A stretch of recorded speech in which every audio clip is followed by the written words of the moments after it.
Nenek Elina Wijayanti mengaku bersyukur setelah Polda Jawa Timur menetapkan 3 orang tersangka dalam kasus pengusiran dan pembongkaran paksa rumah yang dialaminya di Surabaya.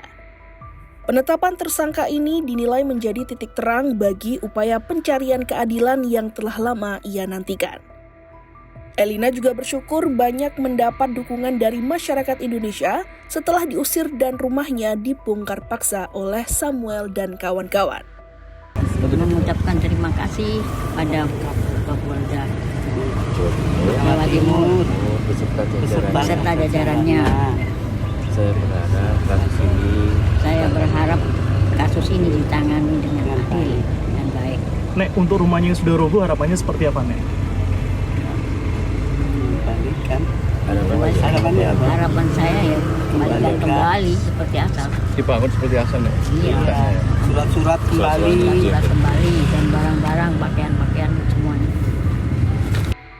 Penyidik Direktorat Reserse Kriminal Umum Polda Jawa Timur menetapkan Samuel Ardi Kristanto, Muhammad Yasin, dan Klowor sebagai tersangka.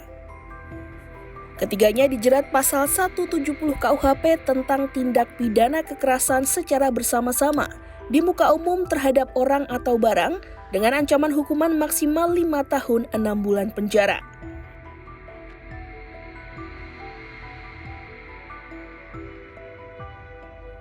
Kasus ini bermula pada 6 Agustus 2025 saat rumah nenek Elina yang beralamat di Dukuh Kubukan, Kelurahan Lontar, Surabaya, dibongkar secara paksa oleh rombongan Samuel Ardi Kristanto.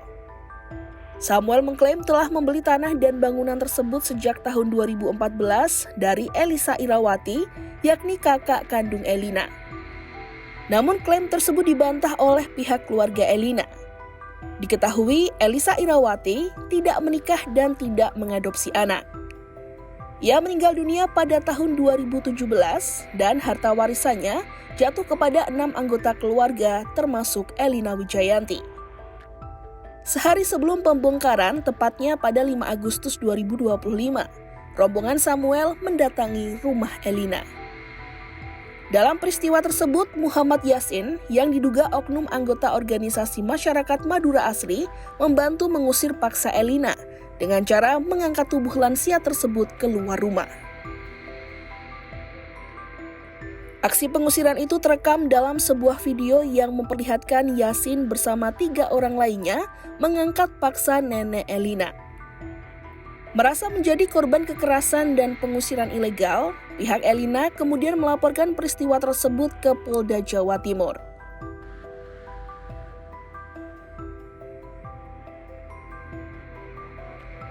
Direktur Reserse Kriminal Umum Polda Jawa Timur, Kombes Pol Widi Atmoko, mengatakan bahwa kasus tersebut telah naik dari tahap penyelidikan ke penyidikan.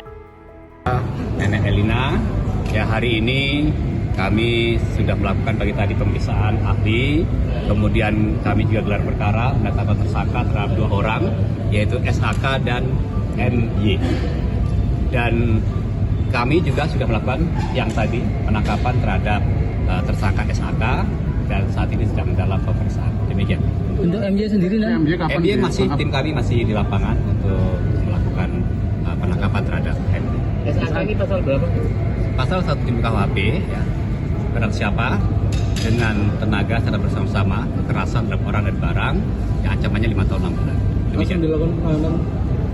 Setelah pemeriksaan nanti, kata sesuai dengan KUHP, ya akan melakukan penahanan. Cuma 2 orang ini atau nanti akan berpotensi pada eksekutornya, Bang? Ya, sementara yang kami identifikasi berkaitan dengan SCI, Scientific Crime Investigation, ini ada 2 dan akan berkembang kemungkinan setelah pemeriksaan dan hasil analisa tim dari kami. Pada Senin 29 Desember 2025, sekitar pukul 14 waktu Indonesia bagian Barat, Samuel Ardi Kristanto ditangkap oleh penyidik. Samuel digelandang ke gedung Ditreskrimum Polda Jawa Timur dengan tangan diborgol. Ia tampak mengenakan kaos hitam dan tidak memberikan pernyataan apapun kepada awak media. Selain Samuel, penyidik juga menetapkan Muhammad Yasin sebagai tersangka. Sementara itu tersangka lainnya yakni Klowor ditetapkan berdasarkan hasil pengembangan perkara.